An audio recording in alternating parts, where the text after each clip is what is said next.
Hello and welcome to the Jackcast, your Swansea City podcast. I'm Matt Brock and I'm joined as ever by Steve Carroll. Evening, Steve. Evening. And those who've been following us on Twitter a little earlier on will also know that we're delighted to be joined by none other than journalist and Swansea City fan, Stuart James. Stu, thank you so much for joining us this evening. It's a pleasure to be on here, Matt. Thanks very much for having me back on again, and good to see you as well, Steve.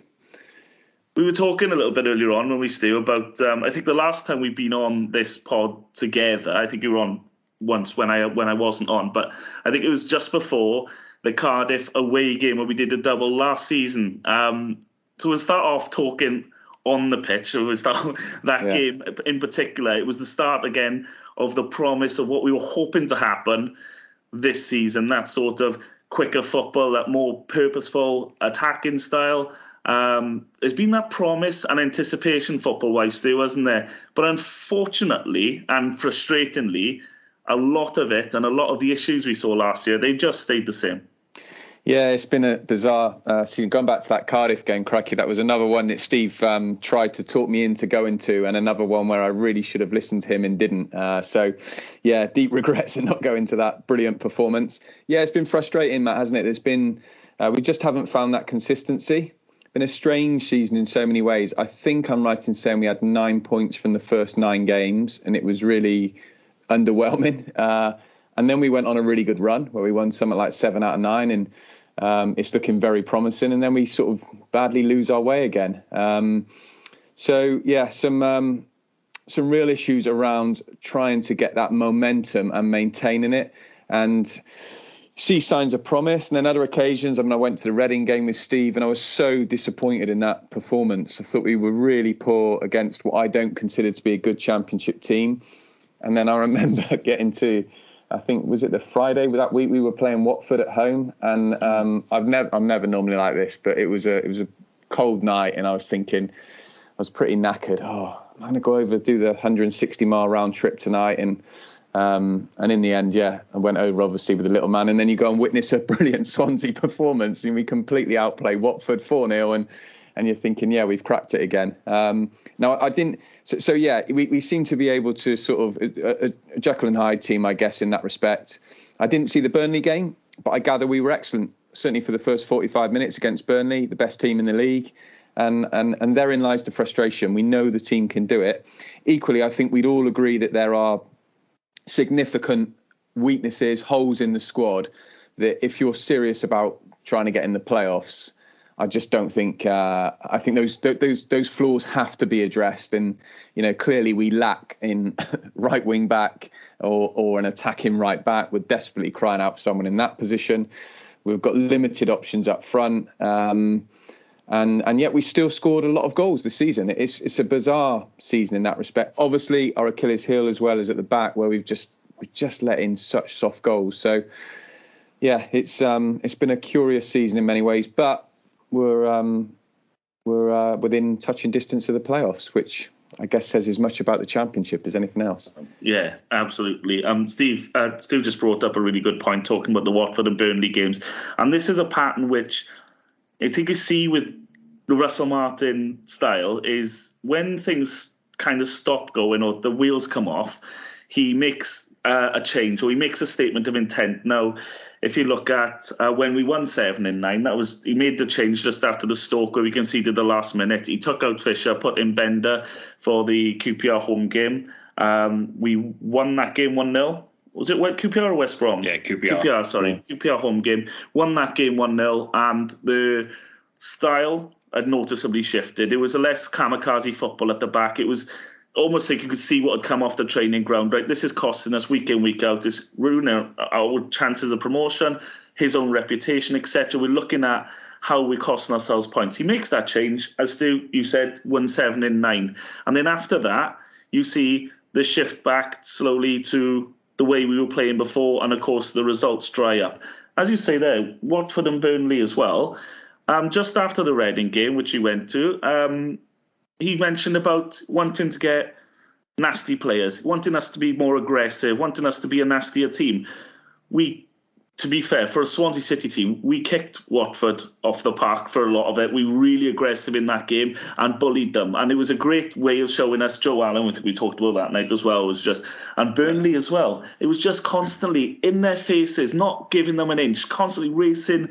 They couldn't breathe on the ball. And that aggression got all the crowd up as well, Steve, didn't it? And I think you see this in spurts, as you say. We're a bit Jekyll and Hyde, Stu, as you say, because when he pushes for something like that and says, we're going to make a change, we're going to go this way, and you see that promise, and then after a couple of games it goes away and it fizzles out again, and you just think consistency is key, and that's something we've lacked, well, the whole time, really, isn't it? Yeah, I mean, it is frustrating. I mean, to be fair, I think the change he made, really, that helped was bringing Cullen into the team. I mean, I don't think he's a player that anyone thinks is necessarily a world beater, but no one can ever say he's not giving everything. And that was quite damning on some of the other players that have now departed, that I'm sure we will go on to talk about. But Cullen just seemed to sort of set the tempo in some ways with, the way that he was pressing and running himself into the ground. And obviously we've seen a bit of a change of formation, and I think that has helped us. I mean, if you look at it, we've had a draw with QPR, and we'll discuss that a bit more coming up. But then we had obviously we beat Sunderland. I know we lost to Burnley, but as we said, we played well and we've beaten Watford. So we look at it like that. We've had 7 points in the last 4 games. So that's actually a bit of an upturn, isn't it? Certainly our best run since we had the poor spell that's basically started after we beat Cardiff at home. So, yeah, you're just hoping that we can sort of build on it. But, I mean, we'll come on to other issues, won't we? That suggest it's not going to be as easy as that. Well, it's tricky. Sorry, Matt, I was going to say, I think that change of formation as well is a measure of how imbalanced the squad is. And actually, if he wants to play 4 at the back, which I was quite keen for us to move to that, because I didn't think we were getting enough out of the sort of the 3 centre back formation. We seem to be quite open defensively at times, and it certainly wasn't making us any better defensively.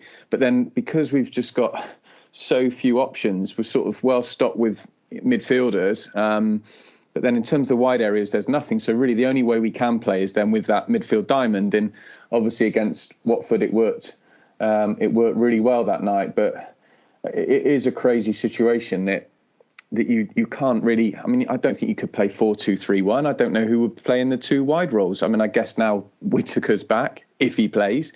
Maybe he could be one of them. I don't know who the other one would be. It's just crazy how we've got ourselves in this situation. But like when you say it like that, Steve, 7 points from the last 4 games, it's a decent return. And I think I look at the fixtures coming up. We've got a number of home games as well. I think it's something like 4 out of 6, Matt, at home, something like that maybe now. It's there's an opportunity on the face of it to kick on, but as we keep saying, due to things that have happened last night, the deadline day, kicking on might be tricky. Well, we'll get on to deadline day a bit. Don't worry, everyone listening, we haven't forgotten. We're definitely going to talk about that. We'll talk about it in great detail, don't you worry. Absolutely. There's a lot just to try and cram into this first section, because we went to QPR, Steve, if we're going to talk about this briefly and to lead us into deadline day. We did see the same issues. We did see the same defensive issues.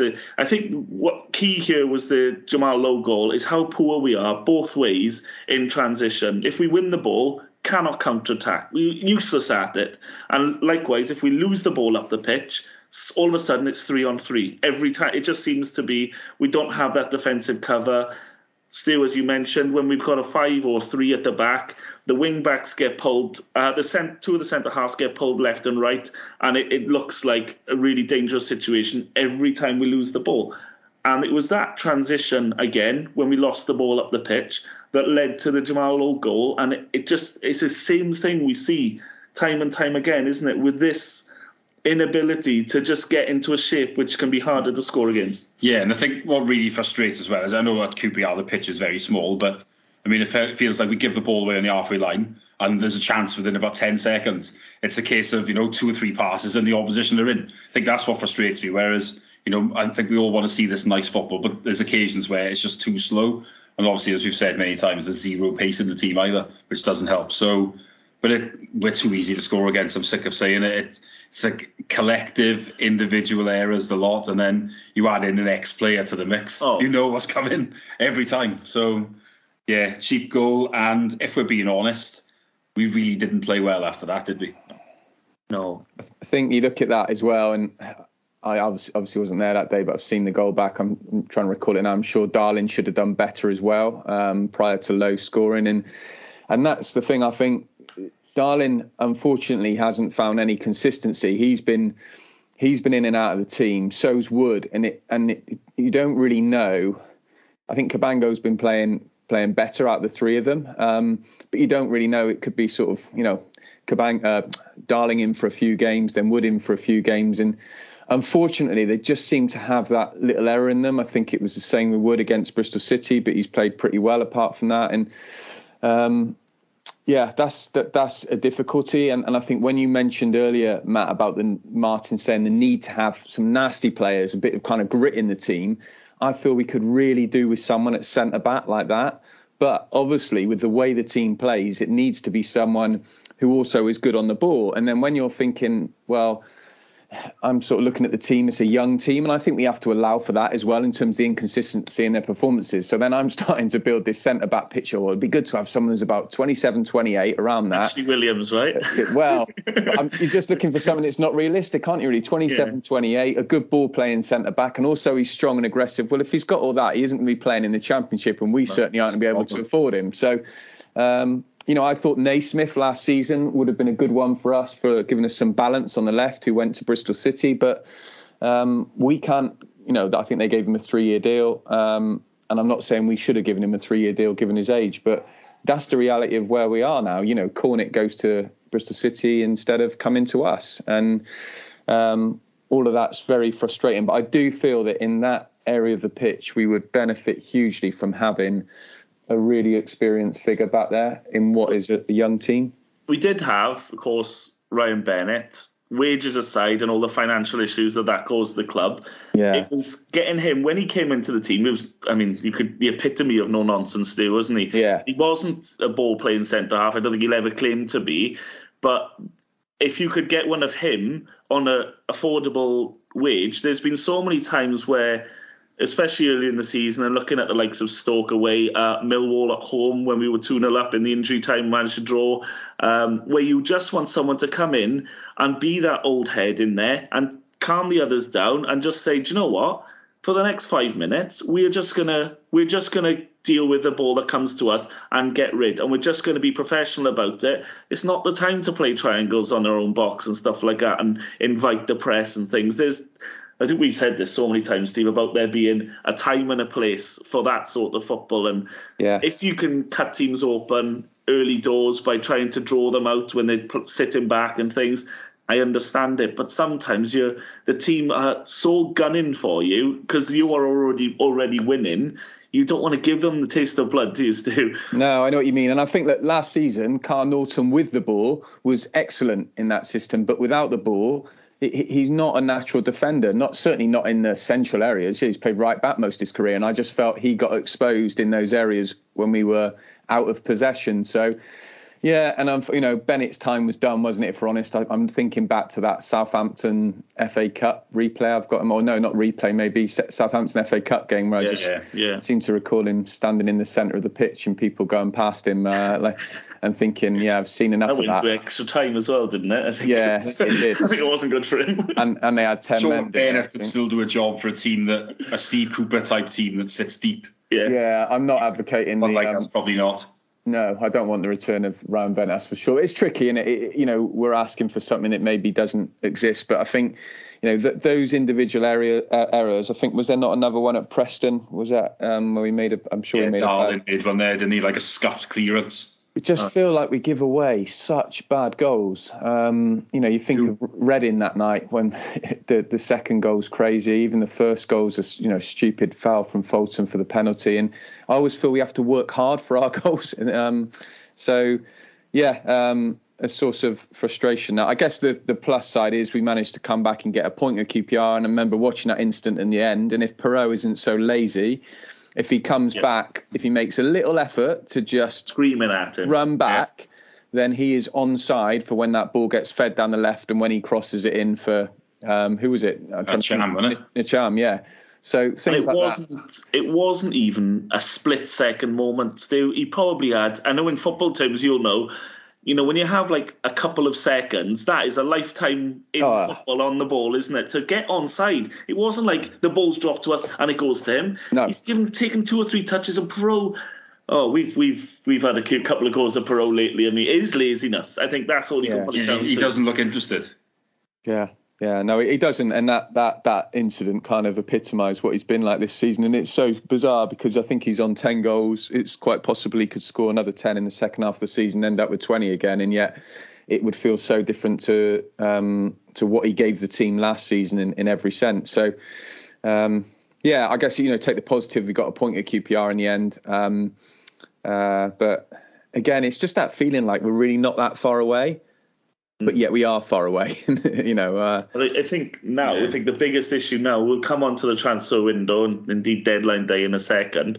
Everyone else, has improved. Almost every team in this division, barring the ones under an embargo maybe, has improved or strengthened in some way or done some business. But most of them have probably looked at it and gone, well, we're so close to the playoffs, 2 or 3 additions, and you'll get yourself in there. Because the league isn't very good. And obviously we are the ones that have not done that. I guess that'll cancel itself out. If 6 teams make 2 or 3 additions, then they'll all be there or thereabouts competing the same way. It's not as if only one team's improved. Unfortunately, being the only team, Stu, that hasn't done anything, in fact, our numbers have depleted further. That looks like if everyone else has gone, right, we're all going to move this direction, there's one team in there that looks like potentially could drop down a few places, and that's us. Yeah, and I think you can't also underestimate the impact that all this has on the existing players at the club and how demoralised they feel. They're not oblivious to all the noise around what's happened last night and how disappointing that's been. And look, naturally, the January window's there for a reason, isn't it? It's a chance for you to kind of regroup, look at what you've got, and can we strengthen? Where are the weaknesses? So, in previous years, we always get round, like every club does at this point, and you think, oh, well, we need to get in, a right wing back for us or a right back. And wouldn't it be great to have another striker? We definitely need one of those. And yet, somehow, inexplicably, we have done. I mean, I looked at last year and we obviously had Christie come in and Wolf, who were great. They kind of transformed us on the flanks. Certainly, Wolf was great fun to watch, and Christie had a reasonable impact. He faded towards the end, but inexplicably, we've somehow managed to go through this window and get, in my eyes, weaker without a shadow of doubt. Yeah, definitely. Look, we've kind of nudged into it, so I'm going to go with the flow with it, and let's get to the point where everyone has joined us for this evening. Really, let's be honest. It is about the transfer window, or if you're Jason Levy in January. We've had some embarrassing transfer windows and indeed deadline days since the Americans took over, but this one was pretty special even for them. Yeah, it was. I mean, it's an utter disaster in my eyes. I think it's a disgrace, actually, and I think that pretty much sums up how I feel about how the owners run the club. You look at the comments before that were made, and I was looking back at these earlier. So there's a couple from Russell Martin in December where he says it would be frustrating with the amount of work we've put into certain things to just let it wander. The earlier the better for everyone in terms of deals. The first deal we tried to do was about 6-7 o'clock on deadline day, and that was a loan.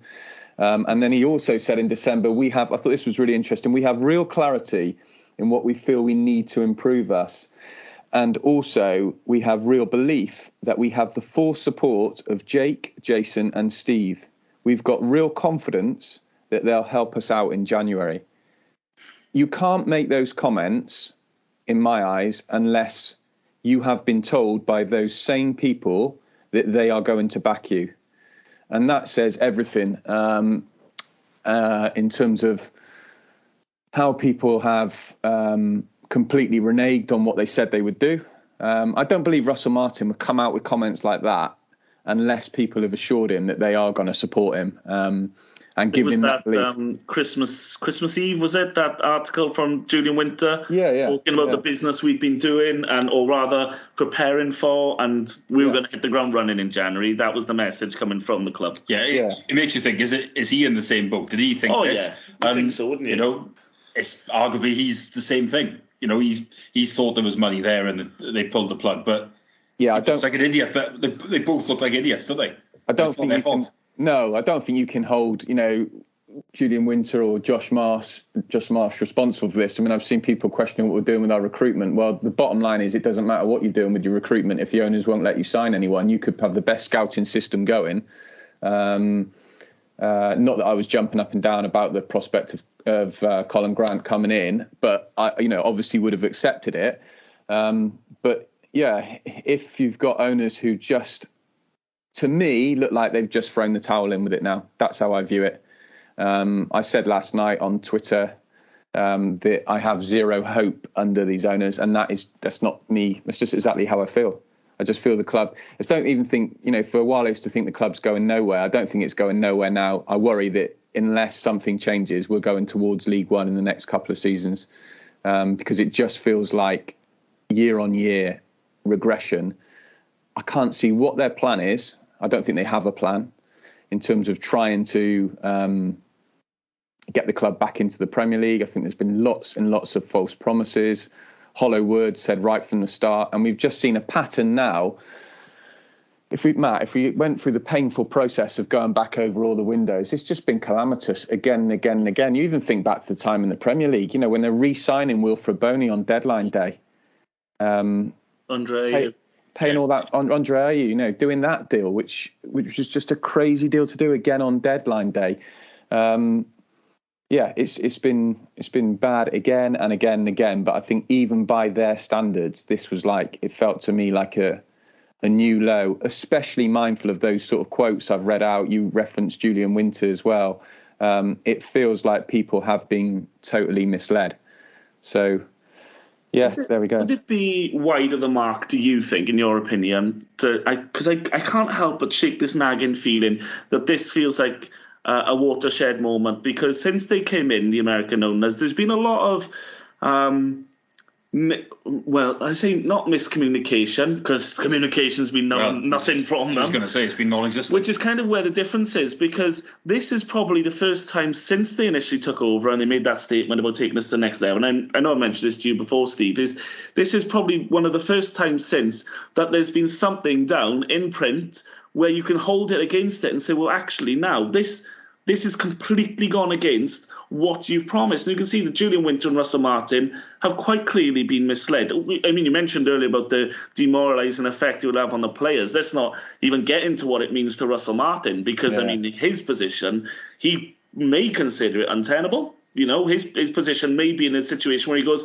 I cannot work under these owners. The only thing that's going to happen to him if he stays here, medium to long term, is he gets mixed in with this shambolic system where his reputation is taking hit after hit, because all of a sudden his team is dropping down the league. So I dread to think where that leaves it. But this has been so bad, Steve, this one, with the wall of silence. Just nothing's come out really in January. It's just been like, you always get rumours, Stu, don't you? We always get linked with players and then it falls away. There's been nothing. We've been talking, there's been nothing. We're not getting linked with players. And then the deadline day fiasco, we'll come on to in a second. But this feels, as Stu said, have they thrown the towel in? Is this the moment we'll look back in 5 years and go, they were already selling it at this point? They've already found an interested party, because there can be no excusing what's happened over the last 31 days. Well, look at the right wing back issue for a start. And I think it's been as obvious as night follows day that we've been crying out for one all season. Yet we've barely been linked with one. I know you could say Ben, but arguably he's been playing further forward for Rotherham. So if he'd come in, would he have played there? I don't know. But it feels like there's just been no, like you say, not many links. And you're thinking, well, there's always links with players. I know players sometimes sign out of the blue. But it's just never really felt like anything was going to happen. I mean, I think after the Sunderland game, Martin said we're further away than we were before. And you're thinking, how can you be further away after 2 weeks of a window than you were before? Like when you've not even been linked to anybody. It just seems, it's just so lacklustre. How bothered are they? Are they literally just thinking to themselves, right, well, we are 2 off the playoffs, but we're also, I don't know, a dozen ahead of the bottom 3, right? We'll just linger on for the rest of the season because we won't go down no matter what we do. And I'm not saying we should be throwing money after this. It's, that would be irresponsible. But you've got to be realistic about these things. I mean, can we bring players in, that we can look to sell? Because that's what we're obviously looking to do, isn't it? Bring players in, increase their value, sell them on. And, Ogben, for example, is a player that may have allowed us to do that. Now, I know he could come in the summer on a free, but now you have to actually get him on a free in the first place, don't you? So it's concerning. I mean, if we get injuries, suspensions, anything like that, what the hell are we going to do? That bench looks horrendous. It's going to be the youth players, isn't it? Yeah. And we haven't got a Cat 1 academy now to lean back on. We haven't got the likes. So no disrespect to the guys in there, but when we were buying in players for that team. We were buying in players for $750,000 to play in our under 23s, and you had the Ollie McBurneys and whatnot, who won Player of the Year the season before. And you had the players coming through who were tipped to be like Joe Roden and stuff. And obviously the transition of Dan James was something that perhaps no one could have foreseen, but still, they were talent that. Now, there's absolutely no disrespect to the players that are there now, but are they championship ready? Are these players ready to come in? It's more the thing, and they sort of have to be ready. I always look at that. The worst window still has got to be the summer one of 2018, because the fact that we were left with one centre half, and we're talking about Roden, and I'm thinking, no, this is nothing on Roden at all. But I'm thinking if he has to be good, because there is nobody else. Luckily, he was. But there wasn't anyone else. I know Carter Vickers coming in on a loan then, but we did have to survive a season with 3 centre halves. And I mean, come on, it's just ridiculous. And until that point, it was one centre half when the window shut because the other one hadn't made his debut. So I'd actually forgotten that window. It's a remarkable. Yeah. Look at that. I think we lost 4 players on deadline day, didn't we? 2 of them were centre halves because Fernandez and Amat went. And we brought in like a left back in Declan John. And I'm thinking, like, have you not read the room yet? You're selling Amat, I think it was, for about 100 million. And I'm thinking, surely you've got to keep him. There isn't anybody else. But the logic is just insane. I know everyone thinks of the Dan James Leeds, don't they, as the bonkers window. And obviously that was bad as well. But probably because he didn't end up going, it doesn't feel as bad as it actually was. But I mean, that 2018 one that I've just talked about in the end of the summer one coming out of the Prem, well, I don't think anything beats that, especially the deadline day. No, I think you make an important point. We're not sitting here saying we should be spending millions of pounds in this window. That's really not what we're, advocating. We want the club to be here in the long term. No one wants reckless spending or gambling, but I can't see. You're in a position where you've got a chance of getting into the playoffs with a number of other clubs. So I'm not saying roll the dice, but I'm just saying just give the manager a chance. Why couldn't we have done a couple of loans?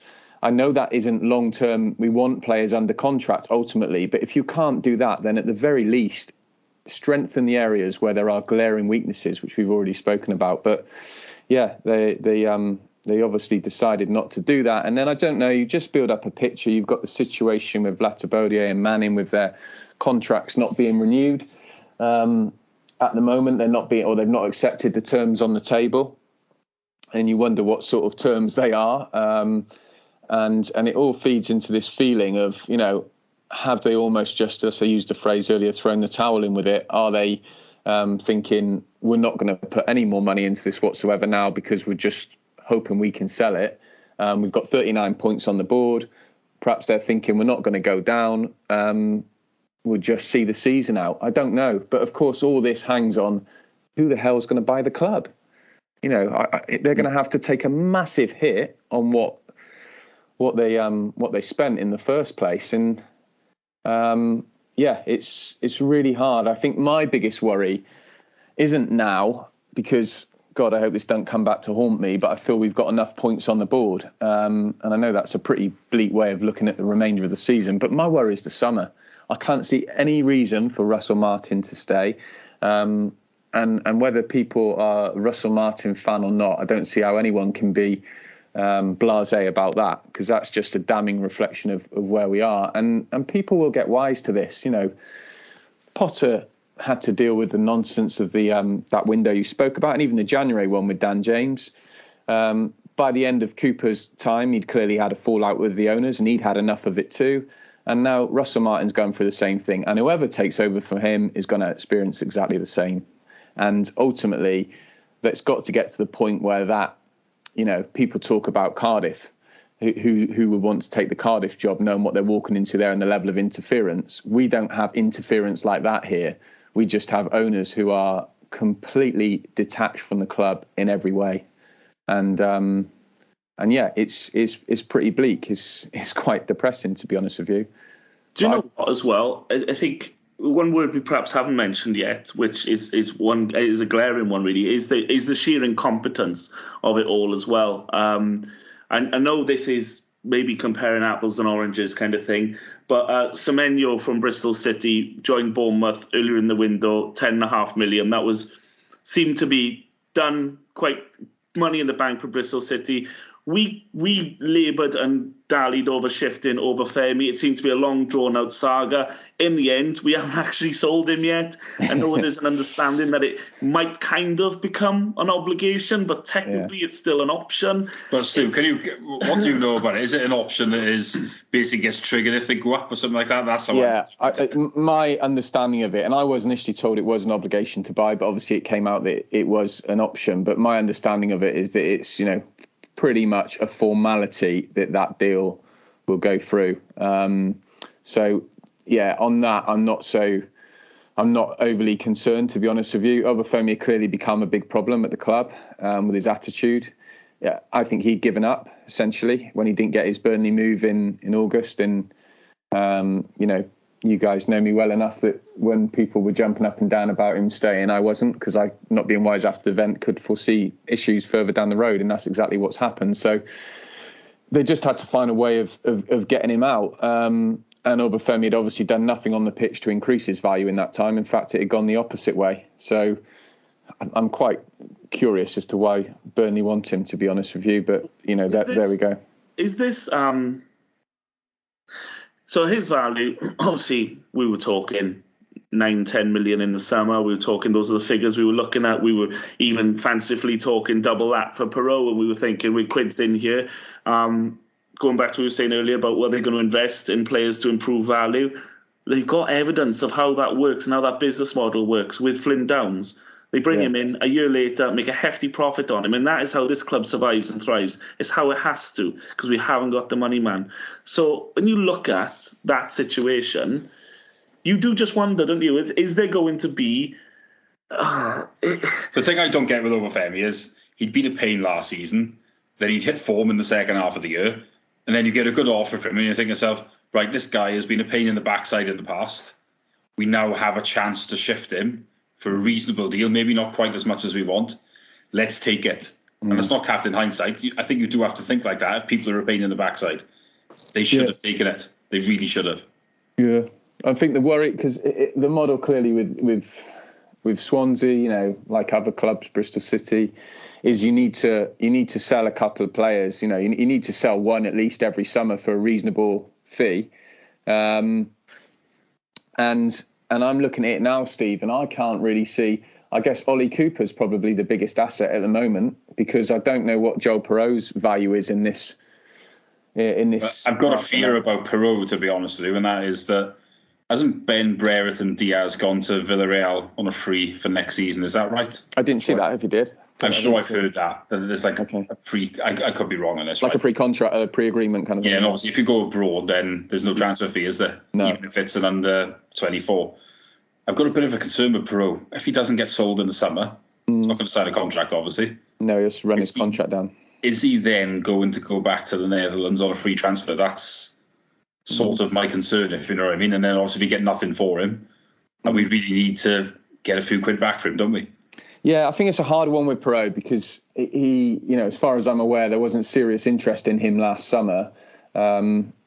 And I did think towards the end of the season, I remember seeing, he scored some terrific goals last season. His finishing was exceptional, and I genuinely thought he's gone in the summer.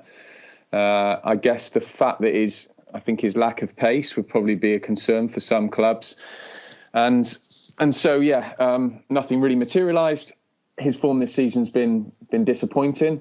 And if he were to go in the summer, on the face of it, he's not going to sign a new contract, and you sort of think, well, we're better off trying to get something for him. But I can only see that being a low fee. And then, as I say, Stephen, I look through the rest of the squad, aside from Ollie Cooper, who's been excellent and a real breath of fresh air, and crikey, we don't want to lose him now. I can't think of any other real assets. I guess they would have bought Harry Darling with the thought of he could be another Flynn Downs and in a few seasons kick on, and he may well still do.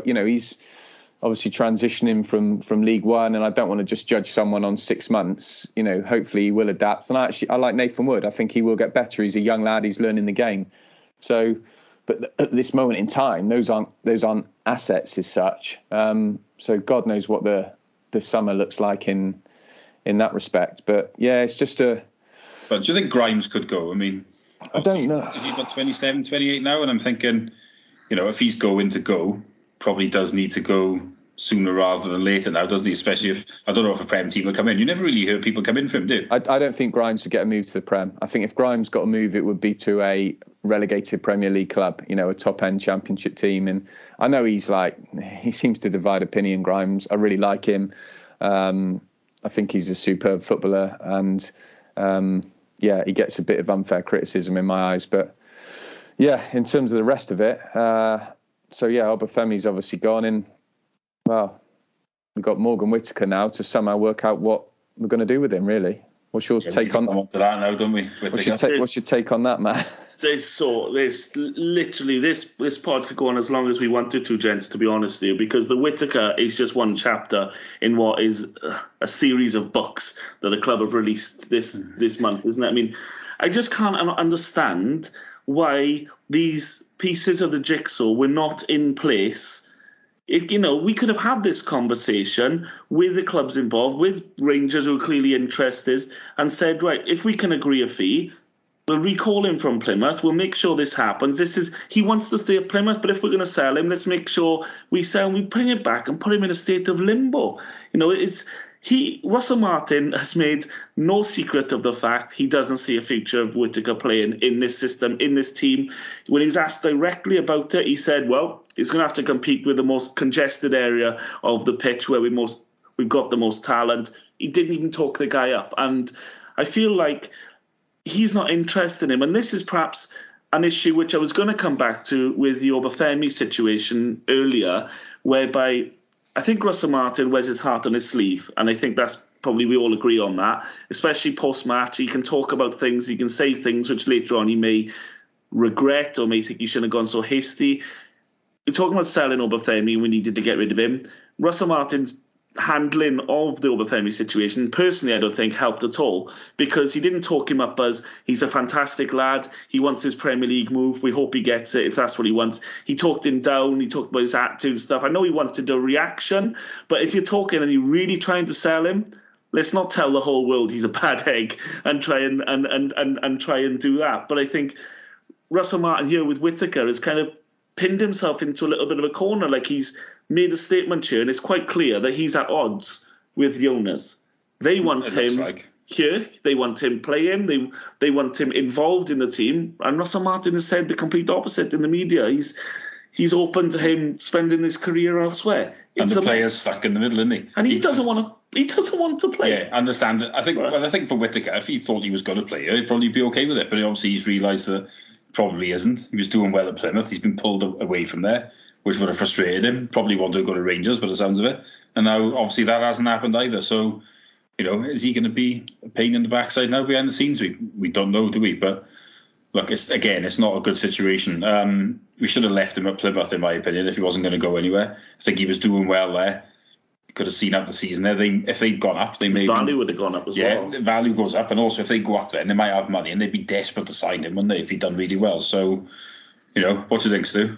I just find it absolutely baffling how that's been handled. I wholeheartedly agree with you, Steve. He should have stayed at Plymouth. He was flying there. He was doing really well. His value was increasing as a result. He probably could have finished up being the League One Player of the Year. If he takes Plymouth up, and there was every chance of that, Plymouth would have been all over it trying to sign him. They'd have been back in the Championship. Great thing for them. Their fans would have been pulling for him to be there. He would have certainly been worth more then in that situation than what he was in this transfer window. Yeah, it's clear that Russell Martin doesn't see him as part of his plans. He was really transparent about that. I think that also shows how dysfunctional the club is, that decisions like that are made, even though the manager's clearly said privately, he's not going to come out and talk, as you said, Matt, hearing him say what he did and not have said that same thing in-house. So just absolutely bizarre. I mean, I guess that the weird situation now, given that we didn't get a striker in, Obafemi's gone, perhaps it is some sort of blessing that Whittaker is actually still around. Because I was thinking earlier to myself, what happens if Perot gets injured? And as bad as Perot's been, we are literally left with Cullen then up front, which is just, crazy given where we were last season with Obafemi and Perot flying up front and Patterson in behind.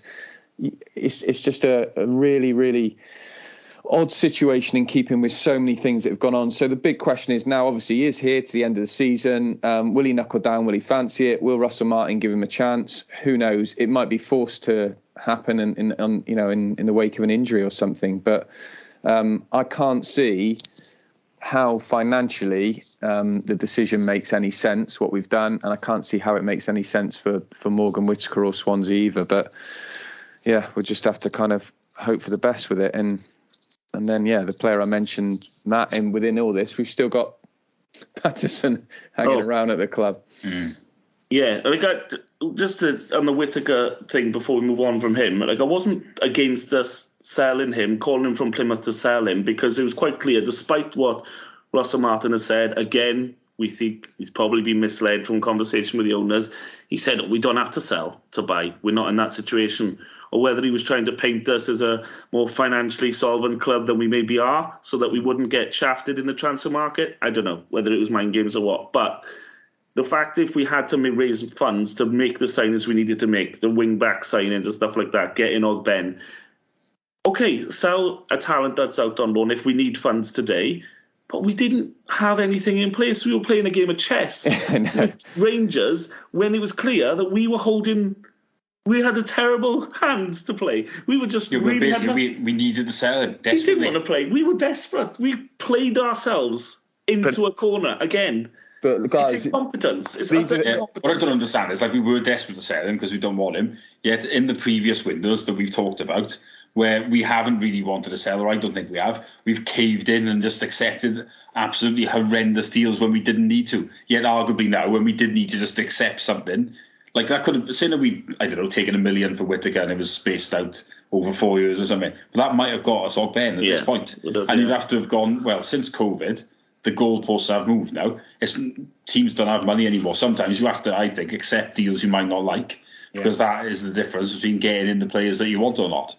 Yeah. So that if that would have made the difference, it would have gone, okay, it's not a great deal, but we've come out of it with a player we actually wanted. And you'll use him. We're not going to use Whittaker. Exactly. I mean, I don't think we're going to use him anyway. We might be forced to, as you say, Stu. We might be in a situation now where it is a blessing and he's forced to play him, but it'd be through gritted teeth, and I don't think he's ever going to... Will he leave the club in the summer, I suppose, is the question, and I think he probably will. So unless Martin goes.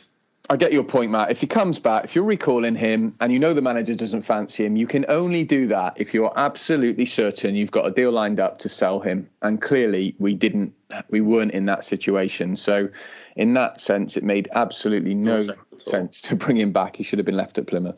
Is shambles. You mentioned Pato, Stu. The forgotten man, the one that was told again in the press that he's open to leave the club in January, him and Obafemi. It's the worst secret kept in the club. He's ready to go, and he's still here. And there's been no movement on him, and he's on a nice new contract as well, which is going to put us back financially. Again, it's the same situation. We talk about it repeating. We talk about these players we just cannot shift, and we cannot do the business and the deals we need to do to get what we need to be able to do business to bring players in. You look now with regret and with hindsight, I think we probably would have all not liked this at the time. But didn't QPR bid about $750,000 for him this time last year, Patterson? We probably all thought it was not a great deal because of how important he was at the point. But with hindsight, you do wish that we'd taken it, because he's done very little since, and obviously now we're stuck with him for 18 months by the looks of it. So it's very frustrating, because we know there's a player in there. Obviously for 6 months he was brilliant, wasn't he? But ever since that, he effectively wasn't in the right headspace to play because of the contract situation. He's not been the same, has he?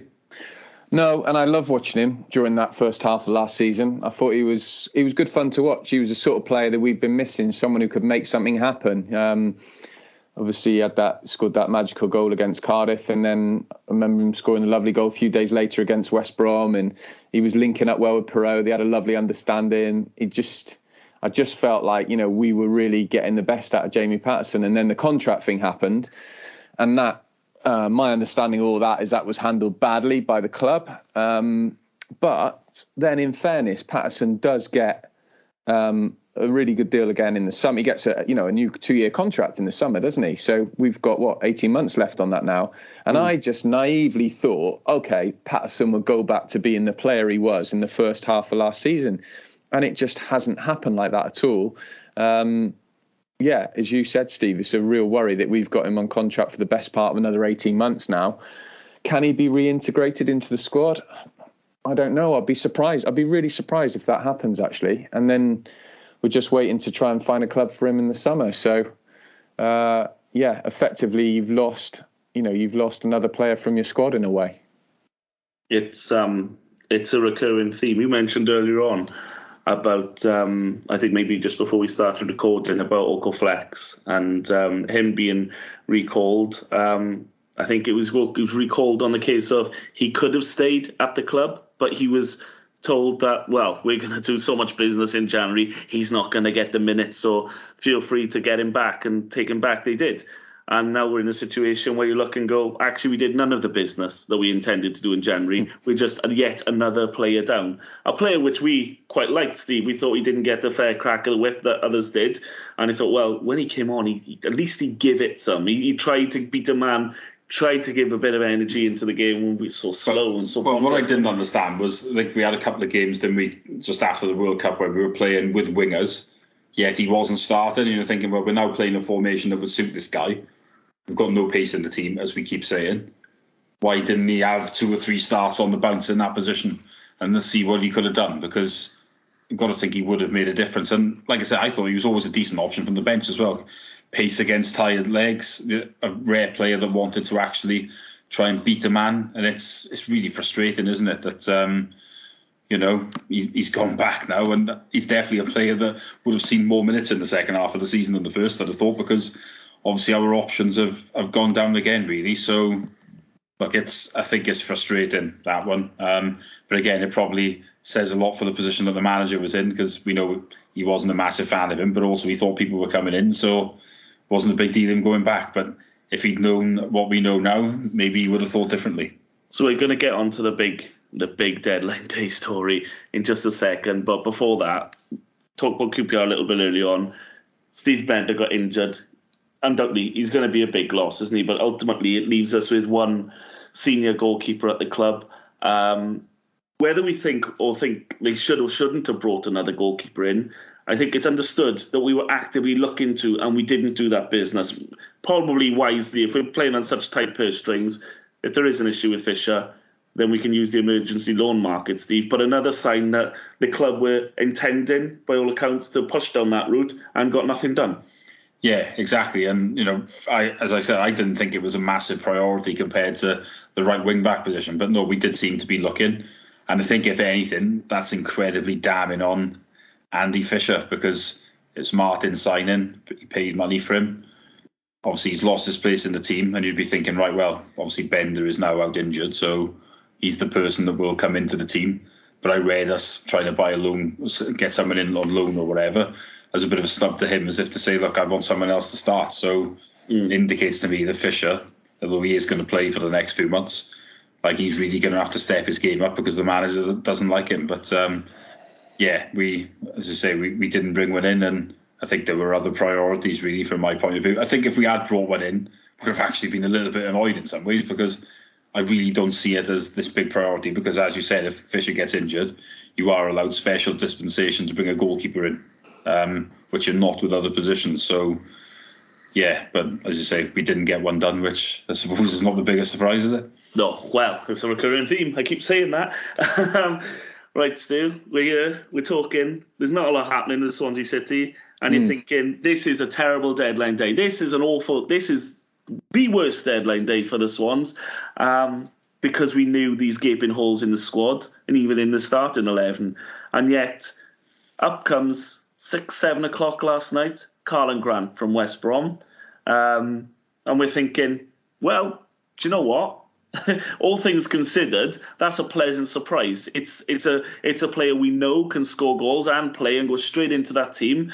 It's not another Finn Stevens who's going to be a squad player at best. He's going to play games. He's going to come here. He's going to improve the starting 11. Please, can you talk us through what the hell happened here?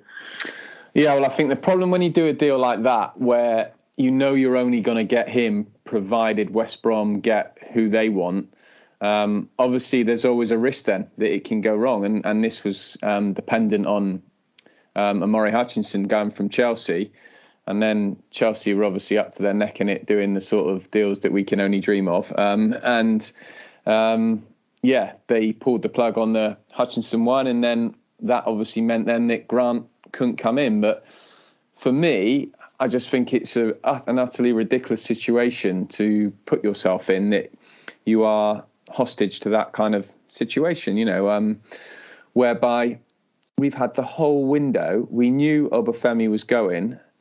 Surely you go and line someone up on loan if you're going to do a loan where you know you can get them, where perhaps it's coming from a Premier League club, say Gelhardt. I think we all would have liked to have seen him there. Okay, you can't do him, but someone of similar profile. And so it was always going to be a massive risk, that if West Brom couldn't get their bit of the deal done, he wasn't going to come in. I, as you do on these kind of things, I sort of typed his name into Twitter, which is a dangerous thing to do on anyone, isn't it? I wouldn't want to do that on myself. And sought to have a look what comes up. And it would be fair to say that this was obviously before the news had it'd come out there, and I'd kind of first heard it. And yeah, it wouldn't, West Brom fans weren't exactly waxing lyrical about Grant. But hey, of course we would have taken him. He was going to be, as you said, Matt, he has scored goals in the past. He was someone who could go into the team. Bear in mind where we're at the minute with our attacking options. So, yeah, I guess when the news came through on that one had fallen through, that was like, it was almost worse than if we hadn't have gone for him in the first place, wasn't it? You kind of had that little tease. Oh, we are going to get someone after all. Oh, no, we're not actually. No. Swansea City have signed nobody. So, yeah. Yeah, an appalling situation, really. And yeah, I think sometimes it goes under the radar a bit what's been going on at our club, because we've kind of somehow got to the playoffs twice. Okay, Cooper got some good loans in, but it is incredible to think that the way this club has been run, which in my eyes is so badly, yet we were 90 minutes away from getting back into the Premier League. Let's not talk about what went on in the final, but that's the reality. They got within one game. I don't know how they did it, really, the owners, because I don't think they've had a plan at all the way through. But I look at it now, and my worry is it's drifting, and I see it drifting one way. And yeah, my fear is that I don't know, it's hard to gauge, but I feel like there's a fair bit of apathy, almost as if people are like, oh, it'll be okay. I don't think it will be okay unless there's change. That's my real concern. It just feels like we're on this downward trajectory today. Not a steep one, but just one that's going down to the point where eventually you will start struggling in this league and probably drop out of it. We're probably on a similar trajectory, I think, to Cardiff. It's just that Cardiff started at a lower base, so they're already at the point where they're really struggling. And arguably they were last year. But it feels like we're going to get there in about 2 or 3 years, because this is the way it seems to be going. You can't just leave these gaping holes in the squad, can you? And as you say, I think there is a lot of apathy, maybe down here to a point now. I think people don't really protest in the way they used to. I mean, well, I wanted to ask you two about that. I mean, how do you protest? What? I mean, putting stuff on Twitter, that's not a protest. It's just an expression of how we feel. Well, I tried to get something involved when I was involved with the Supporters Alliance about 5 years ago, and we brought out like a free fanzine, did about 5,000 copies. You did a march as well, didn't you? There was a march involved, but I don't want to say this in a bad way, but then we beat Liverpool and we beat Arsenal, and almost people wanted us to stop. And you're thinking, this isn't the point. Literally, we're on about a long-term thing here. A couple of results don't paper over this, but they did for a lot of people. This is the issue. There's another thing, and we see it in transfer windows as well, when people say, like I say, there was no rumours, there was no links, whatever, and you could see Russell Martin's demeanour change from December when he was talking about January to the middle of January talking about January. And yet you still had the same people saying, don't worry, it's where we are on February the 1st that matters. I get the point, but people will not react until it's too late. They'll wait until it's all done. And that's when it gets to that point, you've already suffered your fate. And when you can see the patterns emerging and you see yourself going, right, we finish in the playoffs, then we finish down mid-table, then we finish lower mid-table, and you think, can you see what's going to happen here? We're not improving. This transfer window was the worst. Did you say there's a board fans forum possibly coming up? They've got to sell this one to us. Yeah, I think there is a Trust fans forum coming. I got a feeling it's going to, from what I've been told, it might not be in Swansea, it might be somewhere else, but right. They usually have one. So, well, the fact is, Winter is going to have to face people at this. There's no way, obviously, the Americans will. But. So, the sadist in me says, I'm glad that the Carlon Grant thing didn't go through, because this will just be the shiny toy that any criticism anyone points towards, they go, Carlon Grant. And you go, oh yeah, but what about Carlon Grant? Oh, this is a play. Right, it hasn't happened now, so there is no defence. And I almost feel like we needed a situation where there is no obvious and discernible defence to what's happened. It looks like, from what you're telling us and what we've read about the Carlon Grant transfer, it smacks of last-minute desperation, no planning, leaving ourselves in a position where we were dependent on a completely third-party business happening, which we were in no control over. This wasn't something that was structured over January. It's something we could have... No. The fact is, when you do things like this at the deadline, on the last few hours, and it falls through, like, you've had all the months to do it. There is no excuse. No. They can point to say, oh yeah, West Brom pulled out on us, but you've had all months to do it. It's not an excuse, is it? It's even saying it's a month to do it. I mean, they talked about as soon as one transfer window closes, and this is another direct quote. Yeah. They said the work goes to the next one. Technically, we were talking at a podcast a couple of weeks ago, Steve, saying, why are we not January the 1st going, right, X, Y, and Z. We've talked to the clubs. We've talked to the player. The only thing we couldn't do is ratify it with the FA and the league. We couldn't get it through signature-wise, but here we are. It's January 1st. The window's open. Let's do those signatures. Those didn't start happening at the start of the month. We started worrying. They quite clearly never will. I remember looking back at it, seeing how many... I'm not up to date with it now, but a couple of windows ago, looking at how many deadline deals we'd done under this ownership, and it's utterly ridiculous. It was something like 35, 36, and it would be more than that, albeit not including yesterday for obvious reasons. But yeah, you go look back at those quotes and Russell Martin saying what we said earlier. It would be frustrating with the amount of work that we put into certain things. So I don't think that was referencing, trying to sign Carlon Grant in December, thinking, oh, yeah, we're pushing ahead with that one.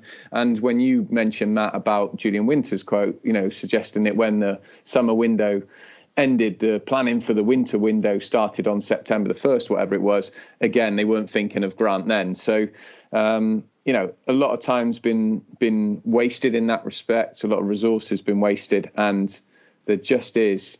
just come back to that feeling of not having any hope. Look, I'm looking forward to going Saturday because I haven't been. The last game I went to was Watford. I haven't been able to get to the last couple, and you guys know what it's like. You've been following the Swans a lot longer than me, but going to games isn't just about the match. It's about the social aspects of it. It's about seeing people, and that's why people, when they say people should stop going to games, I know the point they're trying to make, and again, why I asked you two about how you protest, because.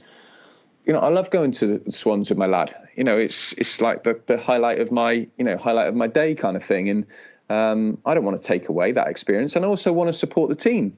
I want to get behind them. That doesn't mean I'm supporting the regime. I'm certainly not.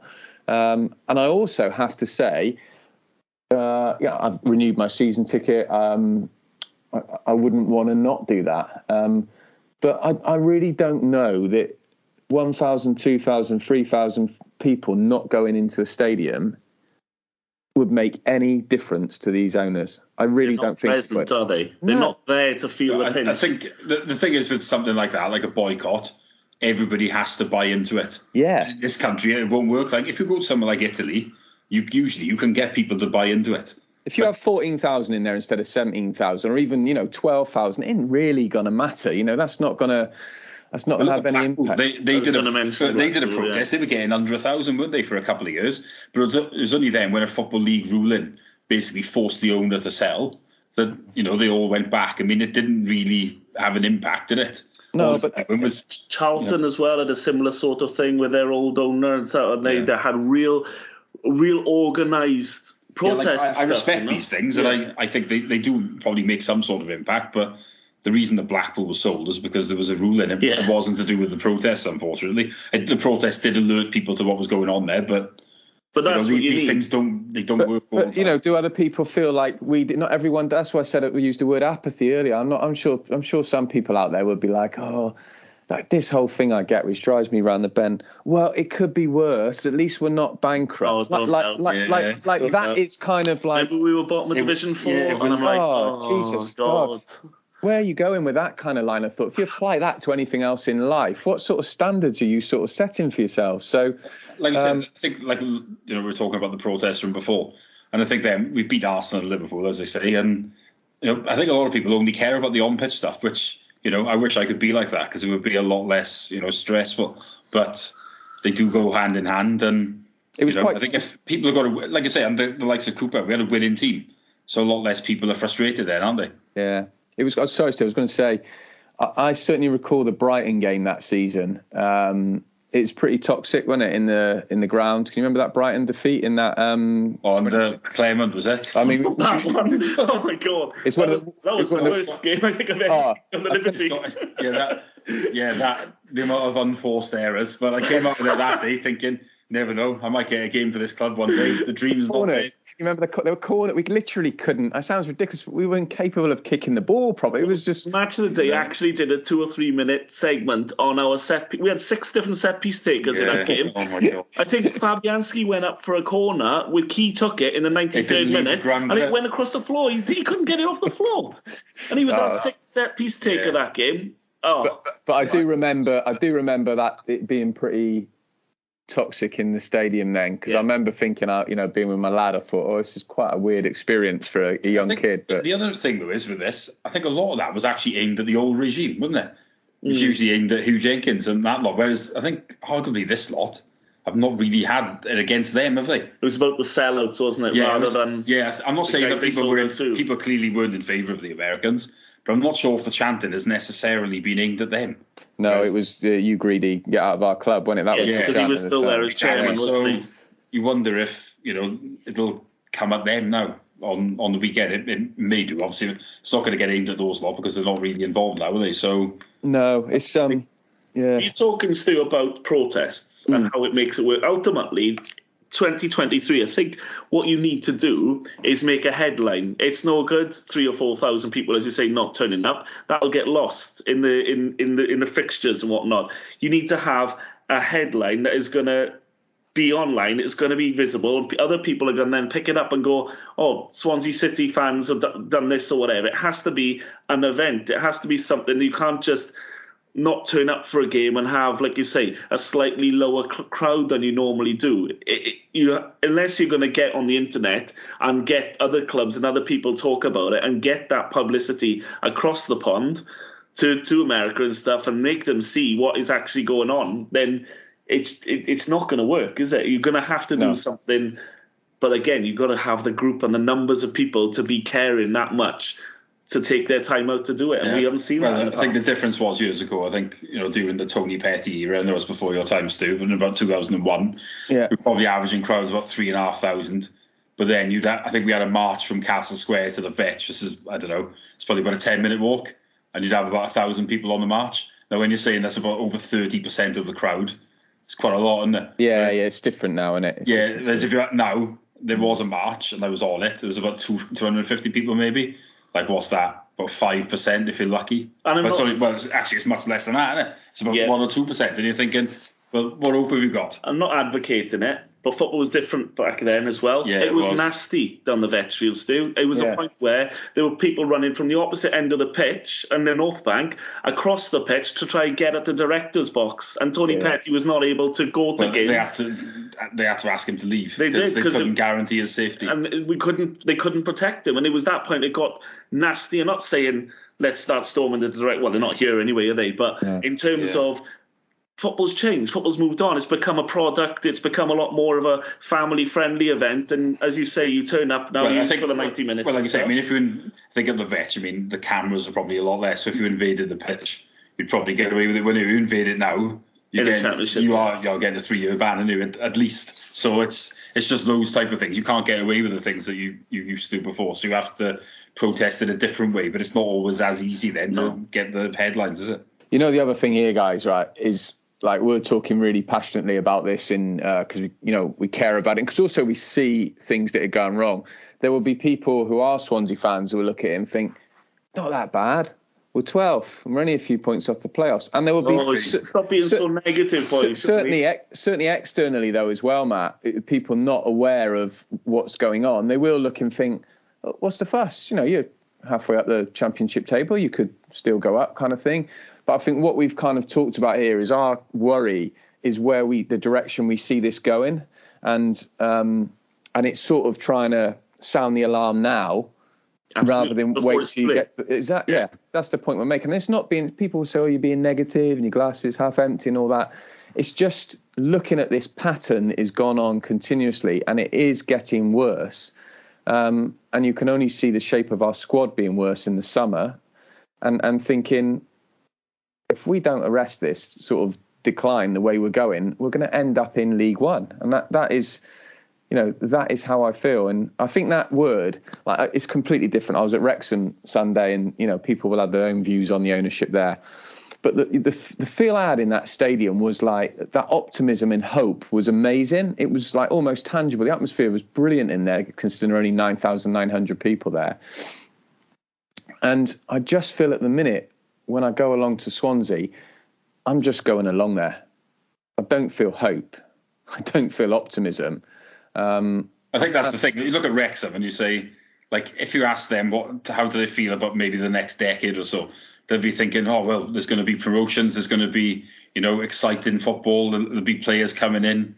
They're on this really big upward trajectory now, aren't they? Whereas you look at Swansea and you think 10 years ago coming up, we won the League Cup. Obviously, can't really get better than that. And then you go to Valencia and win top half Premier League finishes. Like, what are the next 10 years going to hold for us? Does anyone really think it's going to be, better than what we've got now, mid-table championship? I don't think anyone does, do they? Well, I know you touched upon it earlier on, Stu, and let's try, if we can, to put some sort of positivity on it if we can. I feel like yesterday was a watershed moment. Not getting that deal done that deal was the bare minimum, absolutely bare minimum. To replace Obafemi was just plugging a hole that we created for ourselves, not redressing anything that existed before the window, which was plentiful anyway. To not get that done, there's going to be some serious questions asked. There's going to be some, not just from fans inwards, it's going to be in the club as well. There's going to be Josh Marsh and Russell Martin asking questions with Julian Winter back to the Americans going, excuse my language, what the fuck has just gone on there? Yeah. And how are we going to deal with this? Do I want to be here in the summer, in Russell Martin's case and stuff like that? My career and my reputation is dependent on the success on the pitch. Could this be a moment, in your opinion, in 5 years' time, where we look back and think, we know why that happened now, because they had checked out and they had found someone. Can we at least look at it and think that has to be happening more actively than it was previously for this window to have occurred like it did? Gosh, when we're looking into the crystal ball, aren't we? I don't know, Matt. I honestly don't know, because they're so hard to read with how they view this football club. In terms of, I mean, we're crying out for someone to come in and buy the club, but I look at it and I just can't see that being. It's quite plausible. This is going the other way now, that they could be hanging around here for another 5-10 years. Who is gonna buy them out of this mess? And the thing is, look, we're not going to get someone, are we? Unless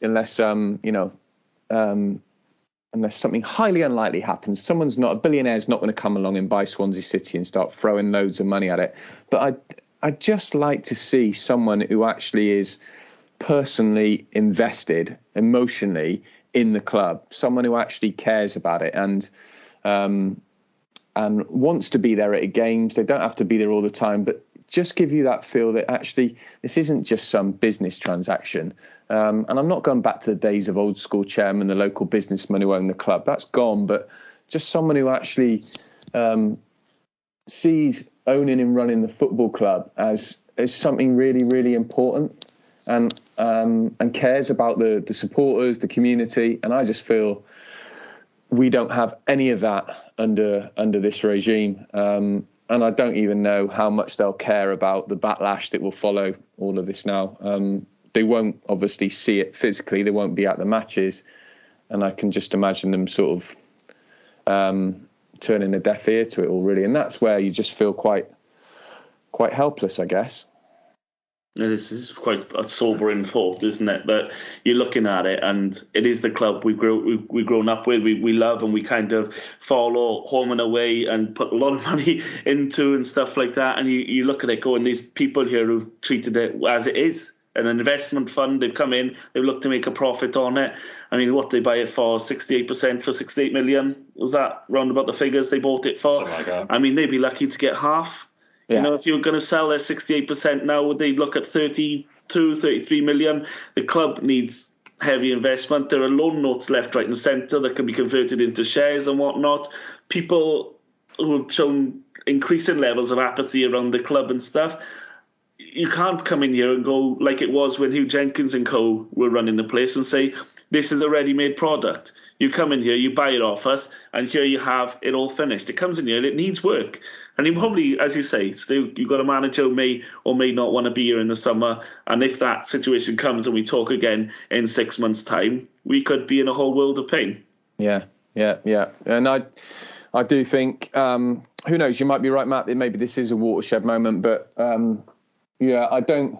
It's awful because you should really be looking forward to that second half of the season and thinking, can we kick on now? Whereas almost I'm thinking we're just going to be going through the motions, and my mind's really going to be on the summer and thinking, will Russell Martin still be here? What on earth will the squad look like then? It's really hard to sort of get yourself up for what is to come. But I go back to my point that I said earlier. Going to watch the Swans. You're not going to win Champions Leagues and league titles, and you guys were lucky enough to see a League Cup win a few years ago. And what I'm trying to say is the match day experience is about much more than the 90 minutes of football. So I'll still be along there with my lad whenever I can get there. But I'd just love to think in the next couple of years we'd have new owners in. And new owners who are personally invested in the football club. I'm not talking money. I'm talking just care about it, really. Well, like you said, just want someone that wants to make decisions that are in the best interests of the club. Nobody will ever mind us like selling players or and then looking to maybe reinvest that in the team, and sometimes taking that like step back to take 2 steps forward, but. Just feels like there's nothing to look forward to, really, doesn't it? I mean, yeah. And like we're just on this negative trajectory, as I've said, and it will take time to really get there.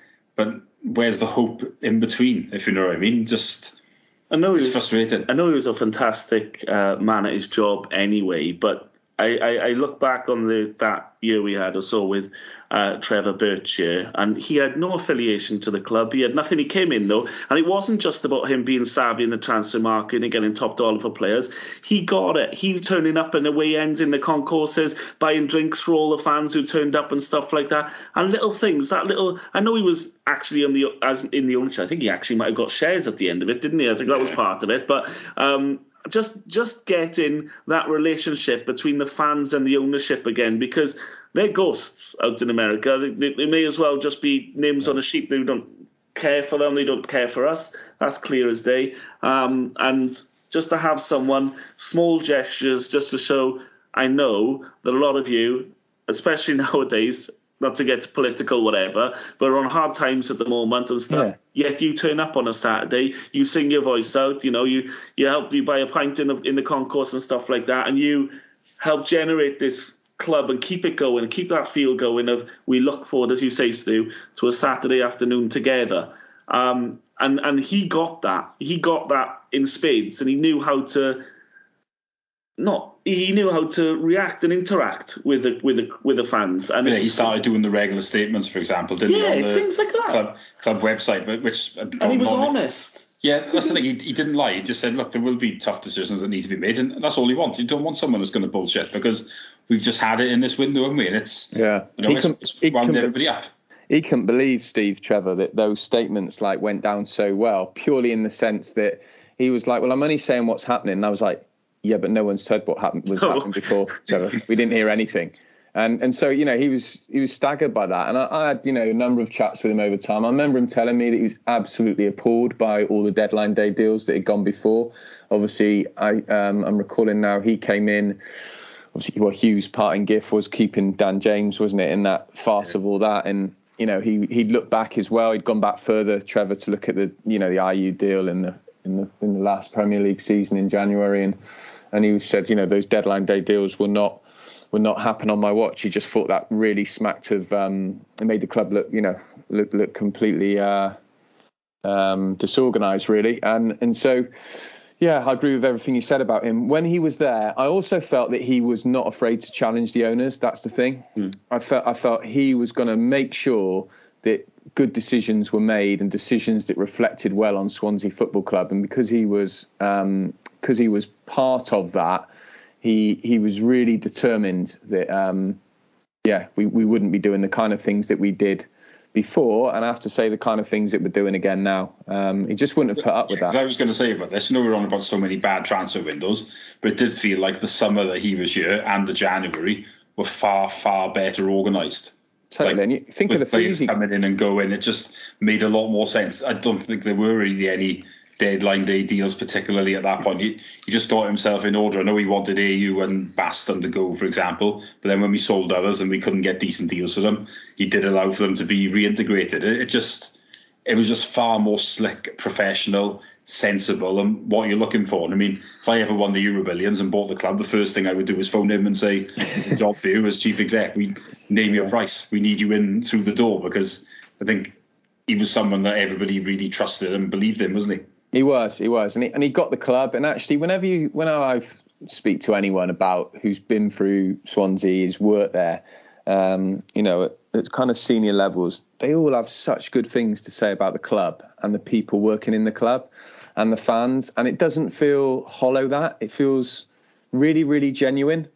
And I think that's what disappoints people as well. Those same people, because they think, God, there's so much good about this place. There really is. There's people who are absolutely devoted to this football club, who've worked there for years, and a great fan base as well. What, the 2,300 of you at QPR the other week? The travelling that the Swans fans do, and yet, the thing holding it all back is the dreadful decision making at the top. And if you haven't got people, and I know it's not easy, if you haven't got people really challenging that, prepared to stand up to it, and I'm not talking about the manager here, to be clear, then I think that becomes another issue as well. So well, Ian Mitchellmore wrote a really scathing piece for Wales Online, which I'm sure a lot of people listening will have already read, but if you haven't, do read it. It's about deadline day. It's about the transfer window in the whole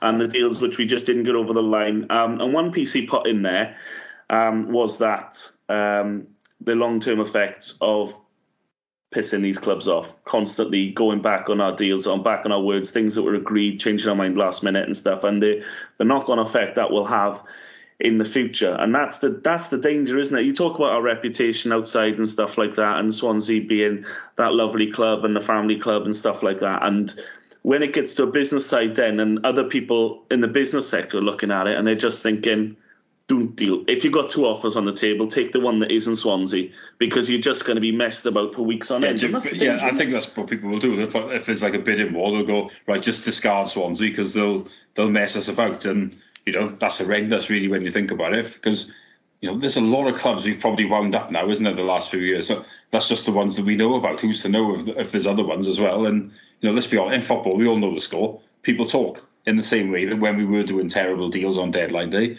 there would have been clubs putting in horrendous offers on deadline day thinking this lot will fold and we'll accept a terrible deal. We did a lot of the time. Yeah, exactly. Yeah. So, it's scary, very amateurish, and it's going to cost us in the long term. Guys, before we finish, give me some positivity to go on.